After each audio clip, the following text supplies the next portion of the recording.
Hey guys, welcome to my second video for TMOC United. It is Makai here, and this week we're talking about our coming out stories. And so, how do I even get into my coming out story? um, my coming out story isn't a story; it's more of like multiple stories. Because I think every time I gotta come out to people, it's like a new experience. So, um, originally I came out to my girlfriend at the time, like 4 years ago, and I kind of just blurted out and told her that I was trans, and she was like, "I can tell that you are definitely like a guy." Like, so she was the first person to validate me. And then I dealt with living within like a little bit of a gray area where I wasn't out to everybody, but within my relationship, I was safe to be myself and to express myself. So after that, I um, decided that I would start to socially transition at school. And basically, I dropped my birth name, which I dropped a long time ago now that I think about it. But I essentially just dropped my birth name, didn't want anything to do with my birth name.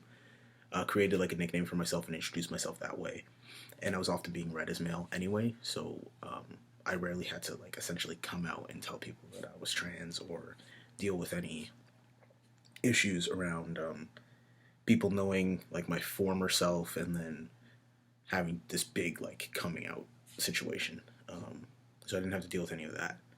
The only difficult part about coming out and I guess the biggest part of my coming out story is to family and to parents. I had told my dad um, maybe I think a week or two before my first shot that I was trans and that I was feeling that I was at a really, really low point in life, and that transitioning was like the answer um, to that.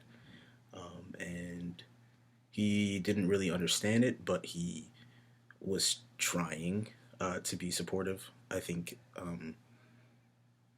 there was just a lot of miscommunication and misunderstandings in terms of transitioning and what that meant. And then the day that I had gotten my shot, I decided I was going to tell my mom, so I took her out to lunch. I told her, um, and she took it all right. She was kind of like, "So you're going to be doing this? You're going to be transitioning? Like, are you kind of sure you want to do this? But I don't know what it means." So like we dealt with like explaining it, um, and she said it was hard. She admitted that it was going to be hard for her to accept, but that I'm her child and she loves me. So that's where we left that. And then for the rest of the family, I came out 2 months later by writing a letter, and I basically dropped it off at every family member's house. Um, and they gave them an opportunity to read it, and if they felt compelled to, some of them called me, reached out to me, sent me very nice text messages, and were like, "Hey, we received your letter. We want you to know that we love you and we support you." There were some family members that didn't reply, and I figured that was going to be the case. And there was a little bit of talking behind my back, as to be expected. Um, but overall, my coming out, it was difficult, more difficult within my dynamics with my parents and my grandmother, who I neglected to give a letter to and neglected to talk to, just because my parents thought that the best thing was for them to try to talk to her, which I recently found out was not a good idea. She felt very offended that I didn't talk to her about it. Um, and in hindsight, I probably should have, but I have my reasons why I didn't. For me, the most important thing about coming out to people that weren't like my siblings or my parents was to make them understand that I wasn't asking for permission, and I wasn't trying to involve them in my transition. My transition is very personal, and extended family really had no place in that whole situation. I didn't really care for their opinions. It was more of like, I'm just letting you know that I don't go by my old name anymore, and that I do go by these pronouns now. And that I need you to respect that. And I toned my letter in a way where it was like, if you don't respect it, then we're gonna not be talking anymore, kind of situation. Um, and I do know that a lot of talking behind my back went on, and probably still continues to go on. But the most important thing for me was that my parents um, understood and respected me, and I felt um, that I was testing the notion of unconditional love from them. And I think that was a very interesting and difficult thing for them to have to sit down with. Um, was like, okay, well, like I say I love my child, and this is the test.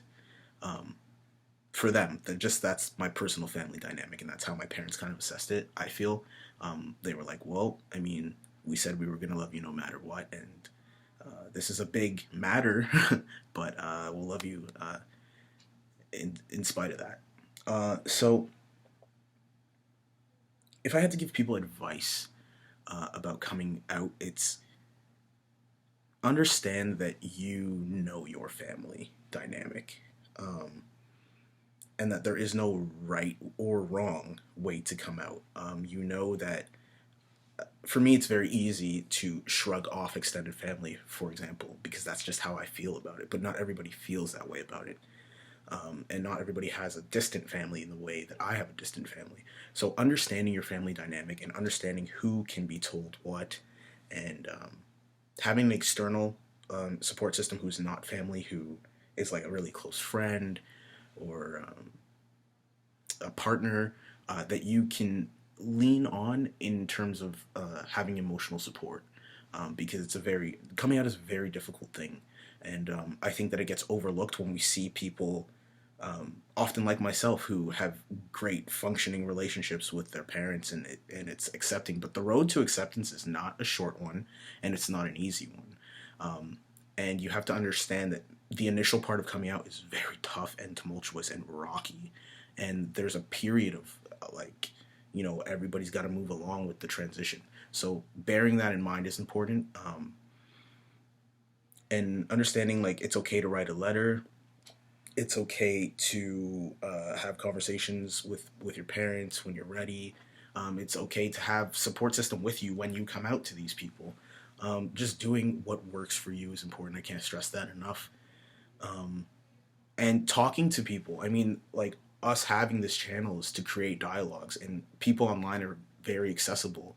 Um, and a lot of people online are very willing to, be there for you to vent and try to figure out, well, like how should I come out? How can I compare, maybe some of the religious aspects of my family or some of the cultural aspects of my family with someone who can relate, and then trying to figure out what you're going to do from there.